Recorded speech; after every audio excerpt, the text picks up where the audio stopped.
Suprimir el canvi d'hora, preguntes, respostes i tot el que sabem sobre un debat etern. El canvi s'aplica des de la Primera Guerra Mundial, però cada cop més estudis en qüestionen l'utilitat. Quina por quan sento la paraula estudis, eh? És l'argument... Sí, senyor.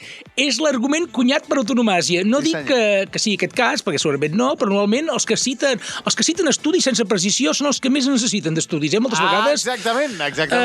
I si comences, a més, amb la frase es veu que hi ha uns estudis, o sigui, amb això ja passes el càsting de tertulià o tertuliana de moltes de teles ibèriques, directament ja, directament. Totalment. Mira una mica les mesures, perquè sempre hi ha el component aquest del hardware, a les teles ibèriques has de ser agradable a la vista, si no tampoc el passes, però a més, no desespereu detractors del canvi d'hora que diu que el canvi s'aplica des de la Primera Guerra Mundial. Doncs res, amb una mica de sort, aviat hi haurà la tercera i potser serà el moment de poder-ho deixar-ho com abans, no? Sí o no? Exactament. Perquè es veu que es podrien eliminar els canvis després d'una negociació del Consell Europeu, format pels governs i el Parlament Europeu, sobre la base d'una proposta de la Comissió Europea. Per tant, no té cap pinta que això pugui ser una cosa fàcil i ràpida.